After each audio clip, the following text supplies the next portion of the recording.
मन के विशेषज्ञों ने मन पर एक खोज की और ये पाया कि जो हमारा चेतन मन होता है उससे 9 गुना ताकत हमारे अवचेतन मन की होती है। अगर 1 गुना ताकत चेतन मन के पास है तो 9 गुना ताकत अवचेतन मन के पास है।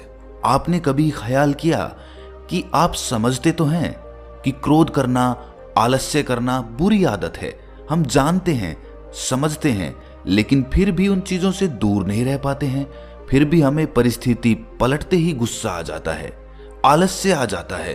तो अगर हम जानते हैं और समझते भी हैं कि ये सारी बुरी आदतें हैं, लेकिन फिर भी हम छोड़ नहीं पाते हैं, तो इसके पीछे क्या कारण हो सकता है? कभी ख्याल किया आपने, सोचा? तो इस विषय को समझने के लिए हमें अपने मन की चाल को समझना होगा।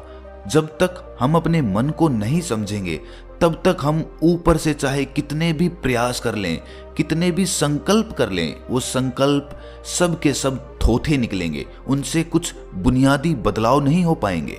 हमारे इस चैनल पर हम मन को समझने की एक सीरीज तैयार कर रहे हैं जो कि अलग अलग किताबों और हमारे ऋषि मुनियों की खोज पर आधारित होंगे। तो अगर आप अपने मन को अच्छी तरह से समझना चाहते हैं, उससे वो काम करवाना चाहते हैं जो आप चाहते हैं, उससे अपने नियंत्रण में रखना चाहते हैं, तो इस चैनल को सब्सक्राइब करना ना भूलें और बेल नोटिफिकेशन को भी जरूर दबा दें। चलिए अब अपनी चर्चा शुरू करते हैं। सबसे पहले हमें चेतन और अवचेतन मन के अंतर को समझना होगा कि हमारा चेतन मन किस तरह से काम करता है और हमारा अवचेतन मन वो किस तरह से काम करता है। इसको हम एक छोटी सी कहानी के माध्यम से समझने की कोशिश करते हैं। एक बहुत ही बड़ी हवेली में एक बहुत धनवान सेठ रहा करता था। उस हवेली के द्वार पर हमेशा एक पहरेदार तैनात रहता था। जब भी कोई हवेली में उपद्रव होता, कोई शोर शराबा होता, लड़ाई झगड़े की आवाजें आती, तो उस हवेली के पड़ोसी उस गेट पर पहुंच जाते और हवेली के दरवाजे पर पहुंचकर उस पहरेदार को खूब समझाते कि भाई तुम्हारी हवेली से बहुत सारी आवाजें आती है, लड़ाई झगड़े होते हैं, इससे हमारी शांति भंग होती है, कृपया करके इस लड़ाई झगड़े को खत्म करो, इस शोर शराबे को नियंत्रण में रखो। तो पहरेदार इस पर जवाब देता कि मैं जानता हूं कि लड़ाई झगड़ा करना, शोर शराबा करना बहुत ही गलत चीज है, मैं खुद भी उससे परेशान हूं। जो हवेली में लड़ाई झगड़े होते हैं उससे मेरी भी शांति भंग होती है, लेकिन आप मुझे क्यों समझा रहे हैं? इसका कारण मैं नहीं हूं बल्कि मेरा मालिक है, उसे समझाओ जाकर अंदर। बात बिल्कुल सही थी, इसमें पहरेदार की कोई गलती नहीं थी। जब भी मालिक को कोई उपद्रव करना होता वो सीधा दरवाजे पर पहुंच जाता और वहां पर उपद्रव खड़ा करके फिर अपनी हवेली के अंदर चला जाता, और जो लोग उस उपद्रव से अशांत होकर हवेली के दरवाजे पर आते वो उस पहरेदार को समझाने लगते। बिल्कुल इसी तरह हमारा मन भी होता है, हमारा चेतन मन और हमारा अवचेतन मन। हमारा चेतन मन उसी पहरेदार की तरह है। पहरेदार को तो पता है कि गुस्सा करना, उपद्रव करना गलत बात है, बुरी बात है। मतलब कि हमारे चेतन मन को तो अच्छी तरह पता है कि गुस्सा करना, आलस्य करना, काम वासना पैदा करना ये सब बुरी आदत है। लेकिन ये सारी चीजें, ये सारे उपद्रव वो जो अंदर मालिक बैठा है वो खड़ा करता है, और वो होता है हमारा अवचेतन मन। हमारा चेतन मन तो बाहर पहरेदार की तरह खड़ा है, लेकिन हमारा अवचेतन मन जो इन सारे उपद्रवों की जड़ है वो हवेली के अंदर बैठा हुआ है। और हम हमेशा हमारे चेतन मन को समझाते रहते हैं कि भाई ऐसा करना तो गलत है, तुझे समझनी चाहिए ये बात। और हमें लगता भी है कि हमें समझ में आ चुका है, जैसे वो पहरेदार भी समझता है, लेकिन उससे कोई बुनियादी फर्क नहीं आता। हमने अपने आप को बहुत समझाया होगा और हमें ऊपर से देखने पर लगता है कि हाँ हम समझ भी गए हैं और अब तो हमारी जिंदगी में बदलाव हो ही जाएगा, लेकिन हम दूसरे ही पल पाते हैं कि जीवन में तो कुछ भी बदलाव नहीं हुआ। तो ये सिर्फ हमारी नासमझी के कारण होता है। हमारी नासमझी हमारे चेतन मन को समझाती रहती है, हमारी बुद्धि को समझाती रहती है, लेकिन हमारी सीख, हमारी समझ केवल हमारे चेतन मन तक ही सीमित हो जाती है। वो हवेली के अंदर उस मालिक तक, उस अवचेतन मन तक कभी पहुंच ही नहीं पाती और इसी वजह से हमारे जीवन में कभी भी बुनियादी बदलाव नहीं हो पाते हैं। ये ठीक उसी प्रकार है कि कोई आपको आकर कहे कि पौधे में अगर पानी डालोगे तो उसमें फल आएंगे, उसमें फूल आएंगे, और हम जाकर उस पेड़ की पत्तियों पर जल छिड़कने लग जाते हैं। लेकिन पत्तियों पर जल छिड़कने से उसमें कभी फल या फूल नहीं आएंगे। उसके लिए तो हमें जड़ों में पानी देना होगा और तभी उस पर फल और फूल आएंगे। लेकिन हम पत्तियों पर ही जल छिड़कते रहते हैं और उस जड़ की गहराइयों में कभी नहीं जा पाते, उसमें पानी कभी नहीं दे पाते, और इसी वजह से हमारी जिंदगी में ताजगी, फल और फूल कभी भी पनपते नहीं हैं। तो क्या कोई ऐसी प्रक्रिया है जिससे हम अपना संदेश अपने अवचेतन मन तक पहुंचा पाएं? और यकीन मानिए, अगर हम अपना संदेश अपने अवचेतन मन तक पहुंचा देते हैं तो हम अपनी दुनिया में कोई भी इच्छा प्राप्त कर सकते हैं, कोई भी लक्ष्य हासिल कर सकते हैं, क्योंकि हमारा अवचेतन मन हमारे चेतन मन की तुलना में 9 गुना ज्यादा शक्तिशाली होता है। जब भी कोई मनोवैज्ञानिक किसी के मन से उसकी दबी हुई बातें निकलवाना चाहता है, उसके अतीत में जो घटनाएं घटी हैं उनमें साक्षात रूप से प्रवेश करना चाहता है, तो वो हिप्नोटिज्म का इस्तेमाल करता है। आपने हिप्नोटिज्म की प्रक्रिया देखी होंगी। मनोवैज्ञानिक किस तरह से उसको हिप्नोटाइज करके उसके मन से सारी सूचनाएं निकाल लेता है। उसके पास ऐसी क्या प्रक्रिया होती है जो वो किसी के मन से भी मनचाही चीज निकलवा सकता है, किसी के मन को भी अपने काबू में करके उससे जो चाहे वो काम करवा सकता है। जी हाँ, सही सुना आपने। अगर आप अवचेतन मन की चाल को समझ लेते हैं तो आप सिर्फ अपना ही मन नहीं बल्कि किसी भी व्यक्ति का मन अपने वश में कर सकते हैं। अपने अवचेतन मन तक संदेश पहुंचाने के लिए आपको अपने चेतन मन को शांत करना होगा, उसे सुलाना होगा, उसके तर्क वितर्क सब बराबर में रखने होंगे। हमारा पहरेदार ही दरवाजे पर एक अंगरक्षक बनकर खड़ा है जो किसी को भी हवेली के अंदर उस सेठ तक नहीं पहुंचने देता। जब तक हम उस पहरेदार को किसी प्रकार, किसी प्रक्रिया के माध्यम से सुला नहीं देते या समझा नहीं देते, शांत नहीं कर देते, तब तक हम उस हवेली में प्रवेश नहीं कर पाएंगे। हमारी जो सामान्य बुद्धि होती है, यानी कि हमारा चेतन मन, वो तर्क वितर्क में माहिर होता है, वो तरह तरह के सवाल खड़े करता है और इसी वजह से हमारे अवचेतन मन तक एक स्पष्ट संदेश नहीं पहुंच पाता। याद रखना, हम अपने अवचेतन मन को समझा नहीं सकते, उसके साथ तर्क वितर्क नहीं कर सकते। हम बस उसके पास एक स्पष्ट संदेश पहुंचा सकते हैं और स्पष्ट संदेश तभी पहुंचेगा जब हमारे विचार, हमारा मन पूरी तरह से शांत रहेगा। जब भी कोई मनोवैज्ञानिक किसी के मन पर प्रयोग करता है, उसके मन से अपनी मनचाही बातें निकलवाना चाहता है, तो वो सबसे पहले उसके चेतन मन को सुलाता है। आपने देखा होगा कि एक पेंडुलम जैसी चीज उसकी आंखों के आगे घुमाई जाती है और उसके बाद उसको देखते देखते वो निद्रा में चला जाता है। उसका चेतन मन पूरी तरह से सो जाता है। अब वो तर्क वितर्क नहीं कर सकता क्योंकि वो सो चुका है।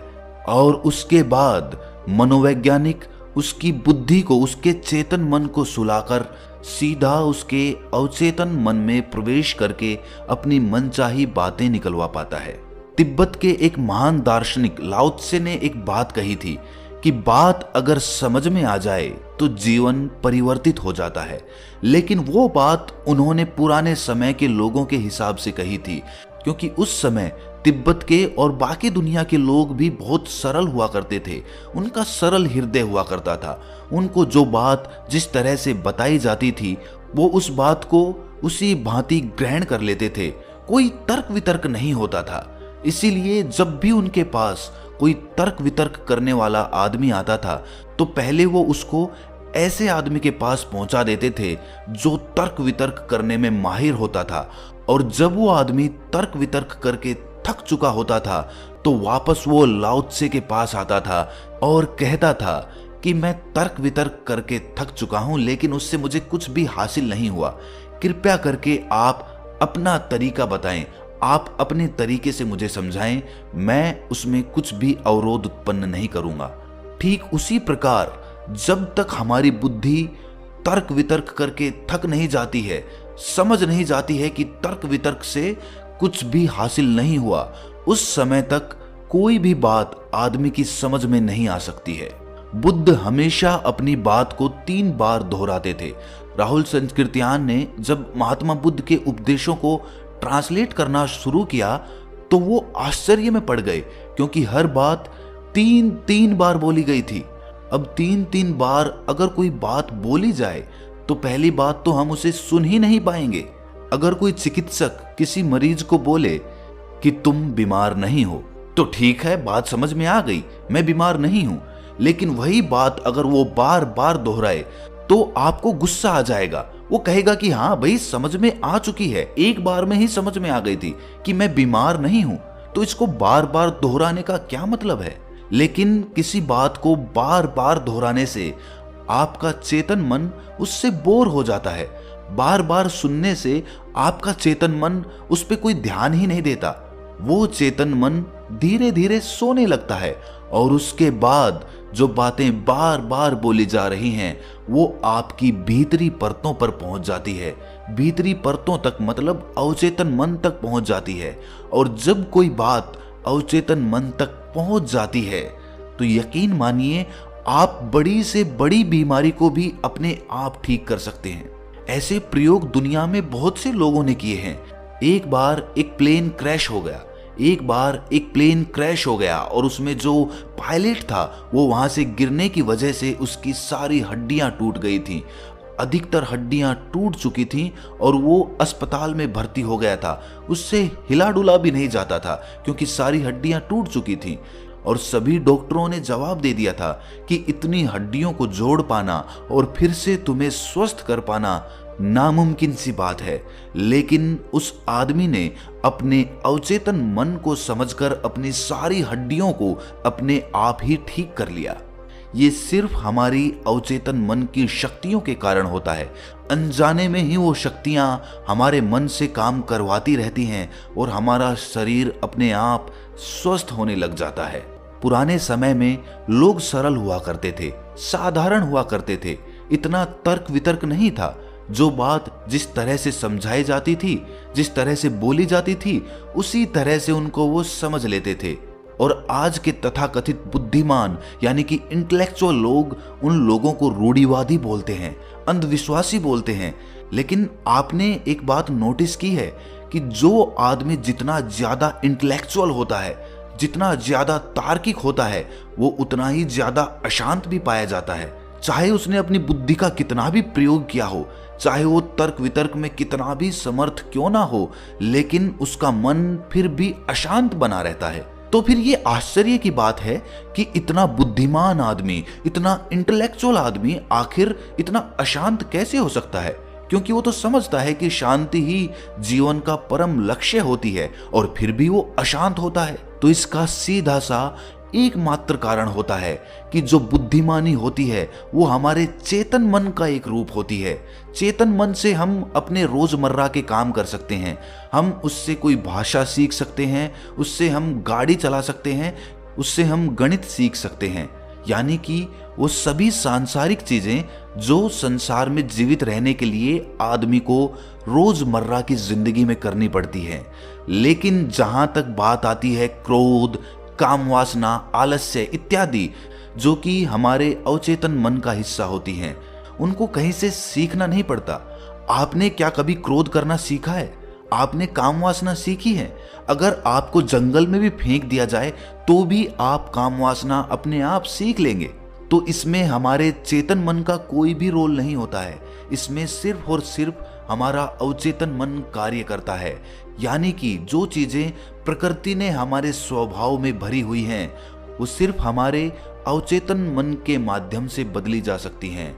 जबकि हमारा चेतन मन गणित वगैरह सीख सकता है, क्योंकि गणित वगैरह के प्रति हमारे अवचेतन मन में कोई भी विरोध नहीं है, क्योंकि उसके पास उसका कोई गणित ही नहीं है, उसको उसके बारे में कुछ पता ही नहीं है। इसीलिए अगर आपको कोई कहता है कि 2 और 2 4 होते हैं, तो आपके अंतर्मन में, आपके अवचेतन में कोई भी विरोध उत्पन्न नहीं होता है, क्योंकि उसके पास उसकी कोई भी सूचना नहीं है।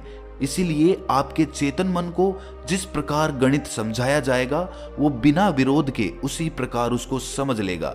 लेकिन जहां बात हमारे अवचेतन मन की आती है, तो वहां पर हमें स्पष्ट सूचनाएं भेजनी होती हैं, और जो सूचना स्पष्ट नहीं पहुंचेगी वो उस पर कभी कार्य नहीं करेगा। हमारे अवचेतन मन तक कोई सूचना स्पष्ट क्यों नहीं पहुंच पाती है? इसके मुख्य रूप से कुछ कारण होते हैं। सबसे पहला कारण तो यही होता है कि जब भी हम कोई सूचना अपने अवचेतन मन तक पहुंचाने की कोशिश करते हैं, तो हमारा चेतन मन उसके हानि और लाभ के बारे में सोचता रहता है, और जब तक हम उस विषय के बारे में स्पष्ट सूचना नहीं पहुंचा पाएंगे, वो कुछ भी काम नहीं करेगा।